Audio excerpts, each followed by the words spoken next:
चलिए, आनंद online classes में मैं करुणेश कुमार आप लोगों का वेलकम करते हैं।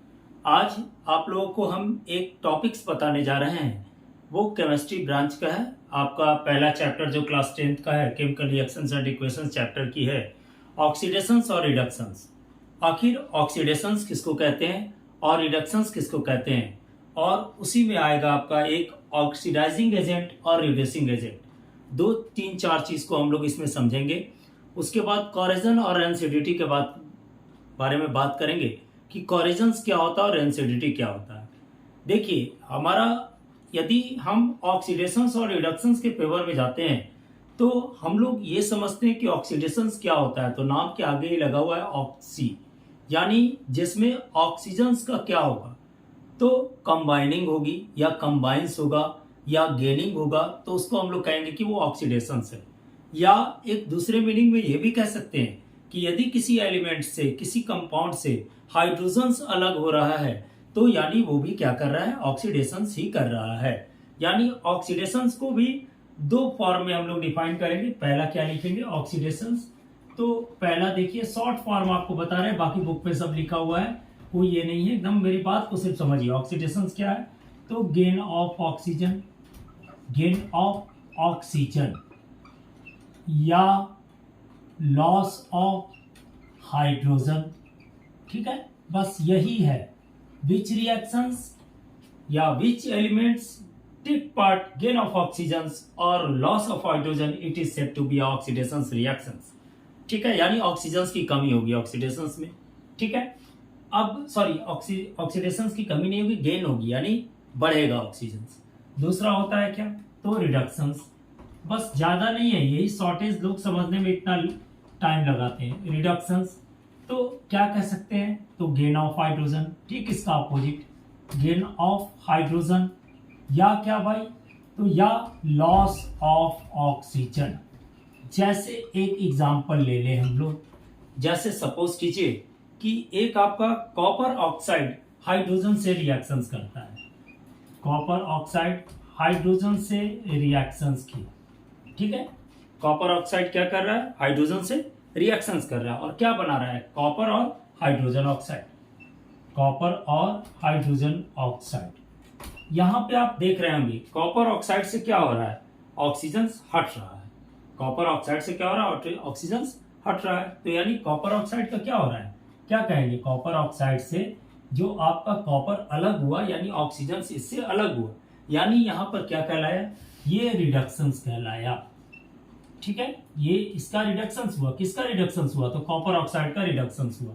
लेकिन हाइड्रोजन गेन किया तो कह सकते हैं कि हाइड्रोजन का क्या हुआ, तो ऑक्सीडेशंस हुआ, क्योंकि इसमें ऑक्सीजन जुड़ा। समझ में आया बात की नहीं, तो ऑक्सीडेशंस क्या है, तो जिससे ऑक्सीजन जुड़ेगा वो ऑक्सीडेशंस कहलाएगा। जैसे हाइड्रोजन में ऑक्सीजन जुड़ा तो हाइड्रोजन ऑक्साइड बनाया, तो यानी ये ऑक्सीडेशंस हुआ, और जिससे ऑक्सीजन अलग होगा, रिमूव करेगा, वो आपका क्या कहलाएगा, तो रिडक्शंस कहलाएगा।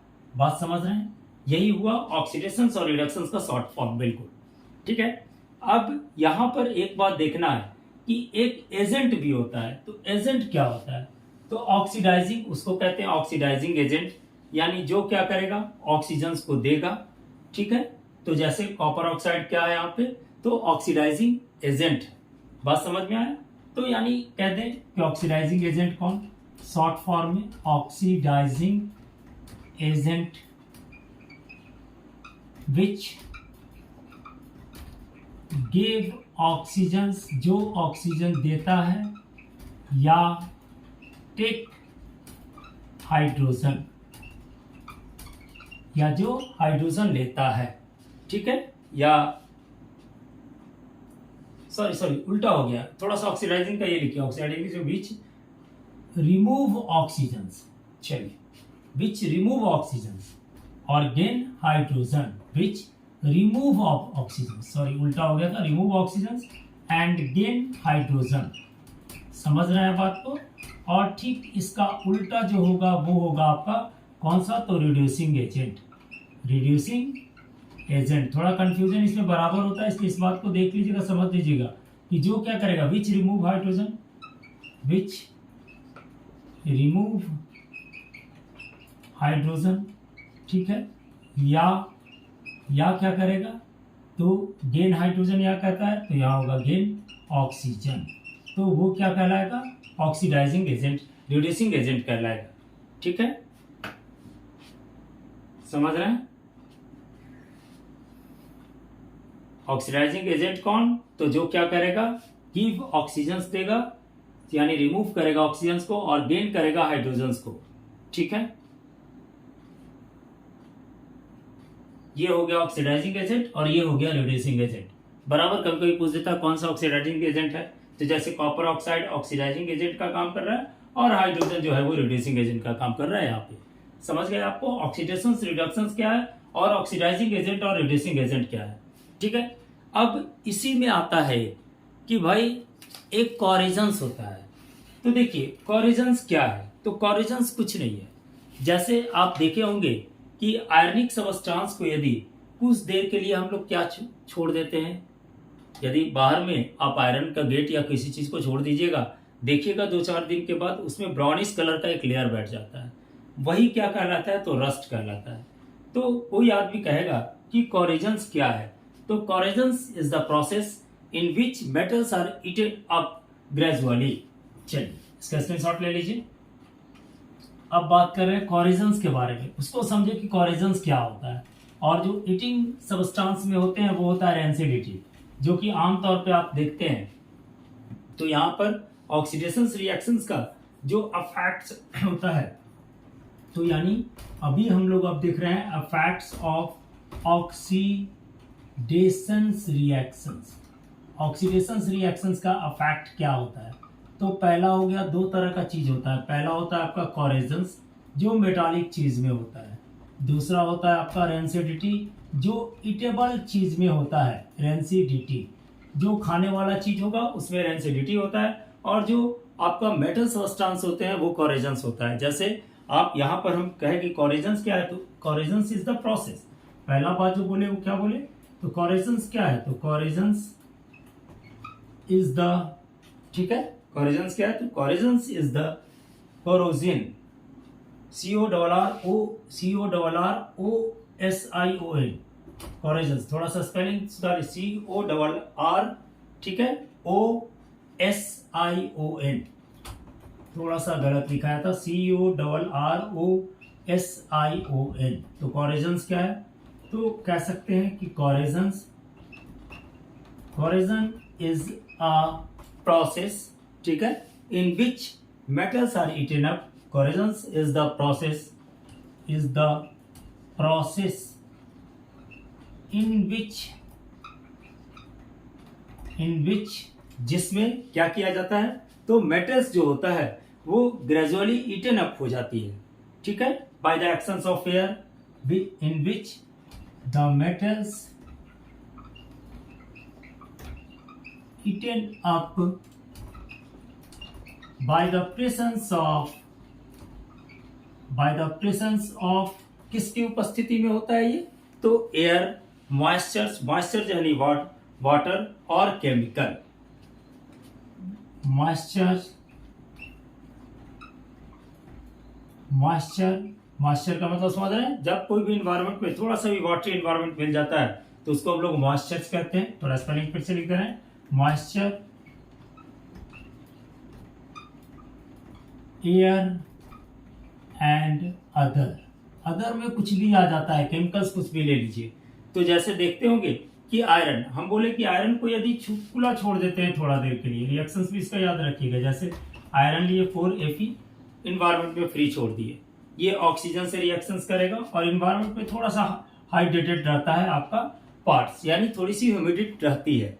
ठीक है, तो ये आपका क्या किया, 3X के फॉर्म में H2O से रिएक्शंस करेगा, इनफाइनाइट H2O रहेगा। क्योंकि हमारे इन्वायरमेंट में ह्यूमिडिटी कितना है उसकी मेजरमेंट कर सकते हैं, लेकिन रिएक्शंस के वक्त में इसमें मेजरमेंट नहीं हो पाता है। तो हमारा बनता है 2Fe2O3, 2Fe2O3 H2, उसके बाद साथ में XH2O, XH2O।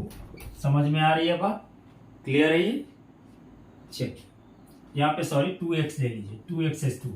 यही जो फेरिक ऑक्साइड बना वो आपका रस्ट है।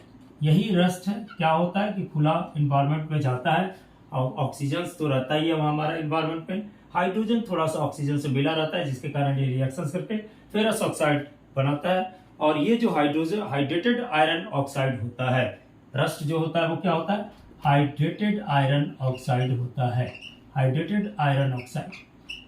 समझ गए हैं बात को। तो ये आपका ऑक्सीडेशन का फैक्ट है जो आपको मेटल्स में देता है। एक सिंपल सा आप देख सकते हैं कि यदि पीतल का बना हुआ, ब्रास का बना हुआ कोई मेटल्स होगा, ये यूटेंसिल्स होगा, और आप कुछ दिन उसको छोड़ दीजिएगा तो उस पर ग्रीनरी कलर का एक लेयर आ जाता है हल्का सा, जिसको कि बाद में साफ करने पे वो दूर होता है। तो कहने का मतलब ये हो गया कि आपका जितना भी जो आपका प्रोसेस होती है वो ऑक्सीडेशन प्रोसेस ही रस्टिंग है, और जिस प्रोसेस के थ्रू रस्ट होता है उसको हम लोग रस्टिंग प्रोसेस कहते हैं। यानी ये आपका आयरन का जो रस्टिंग प्रोसेस हुआ वो भी कोरेजन ऑफ मेटल्स का एक एग्जांपल है। अब रेंसिडिटी क्या होती है, तो देखिए जैसे बात करते हैं हम लोग किस चीज का, तो रेंसिडिटी का। तो आप अक्सर देखे होंगे कि जाड़े के मौसम में नहीं, गर्मी के मौसम में यदि सब्जी उब्जी रात का बचा और उसको छोड़ के रख देंगे ऐसे ही खुला फ्रिज में ना रख करके, तो देखेंगे कि कुछ दिनों में टेस्ट आपका चेंज हो जाता है। ठीक है, तो ये जो टेस्ट चेंज होना वो दिखाता है कि वो रेंसिडिट हो गया, यानी बेकार हो गया। रेंसिडिट का मतलब होता है कि आपका किसी सब्सटेंस को बेस्वाद यानी बिना स्वाद का या अनहाइजेनिक हो जाना आपका रेंसिडिटी का प्रोसेस कहलाता है। इसमें रेंसिडिटी का प्रोसेस होने में ऑक्सीजन बहुत पार्टिसिपेट करता है, क्योंकि ऑक्सीजन क्या करता है, उसको रेंसिडिट का फॉर्म देने में बहुत सुटेबिलिटी रखता है, यानी बहुत ही मजबूती करता है, हेल्प का काम करता है। ठीक है, इसीलिए उस प्रोसेस को हम लोग उसको भी ऑक्सीडेशन ही कहते हैं। जैसे आप देखे होंगे कि रेंसिडिट से बचने के लिए क्या किया जाता है, तो नाइट्रोजन आपका चिप्स जो आता है, कुरकुरे आती है, ये सब की पैकेट होती है, उसमें नाइट्रोजन गैस भरा रहता है, जिससे क्या होता है, चिप्स या अन्य जो भी आपका क्रंची खाने वाले चीज होते हैं वो बेकार नहीं होते हैं, यानी उनकी क्रंची खत्म नहीं होती, उनका स्वाद बेकार नहीं होता है। ठीक है, तो इसलिए वो रेंसिडिटी से बचने के लिए नाइट्रोजन गैस भरा जाता है। आप देखे होंगे रेंसिडिटी से बचने के लिए ही हम ईटेबल्स चीज को क्या करते हैं, तो फ्रिज में रखते हैं। इससे क्या होता है कि आपका टेम्परेचर वहां बेलो चला जाता है फ्रिज में, जिसके कारण कोई भी चीज में रेंसिडिट नहीं हो पाता है। रेंसिडिटी तो ठीक है, ऑक्सीजन की कमी के कारण ही होता है या ऑक्सीजन से कांटेक्ट हटने के कारण होता है, लेकिन एक बात ओवर थ्रू कह सकते हैं कि रेंसिडिटी का प्रोसेस एक ऐसा प्रोसेस है जो आपको कोई भी ईटेबल सब्सटेंस को बेकार बना देता है। अब इसका एक सिंपल सा एग्जांपल ले सकते हैं कि आप आमतौर पे यदि देखते हैं कि नमक मिलाते हैं हम लोग, यदि अचार घर में पिकल्स बनता होगा तो देखे होंगे नमक का यूज बहुत ज्यादा होता है। तो यानी सॉल्ट जो होता है, सोडियम क्लोराइड जो होता है, वो भी किसी सब्सटेंस को रेंसिडिट कहता है। इसी के कारण है कि हम लोग के पास ये जो पिकल्स होते हैं वो बहुत दिन तक लास्ट करते हैं, बेकार नहीं होते हैं। ठीक है, यानी कहने का मतलब ये बात क्लियर हो गया कि रेंसिडिट, यदि किसी चीज को रेंसिडिटी से बचाना है तो ऑक्सीजन से दूर करना होगा। यानी आज के वीडियो में, अभी के वीडियो में हम आपको बताएं कि ऑक्सीडेशन क्या है, रिडक्शन क्या है, ऑक्सीडाइजिंग एजेंट क्या है, रिड्यूसिंग एजेंट क्या है, कोरेजन क्या होता है, रेंसिडिटी क्या होता है, रेंसिडिटी से प्रिवेंशन के लिए क्या करते हैं, और कोरेजन से प्रिवेंशन के लिए तो सब लोग जानते हैं कि उस पर क्या किया जाता है, तो किसी मेटल्स का लेयर चलाया जाता है। जैसे आप देखे होंगे निकल का लेयर चढ़ी हुई रहती है आजकल का, जो लोहे का बना हुआ नल वगैरह या फिटिंग का सामान होता है उस पर। ठीक है, या रस्टिंग से बचने के लिए हम लोग क्या करते हैं, उस पर पेंट करते हैं, और उस पेंट करने से क्या होता है, तो वायु और हवा और वाटर से रिएक्शंस नहीं हो पाता है, यानी कांटेक्ट नहीं हो पाता, इसके कारण उसमें जंग लगने की प्रोसेस नहीं होती है। आशा है कि हमारा ये वीडियो आप लोगों को पसंद आएगा। चलिए, थैंक यू, धन्यवाद। मेरे चैनल को आप लोग सब्सक्राइब जरूर कीजिएगा। Thank you.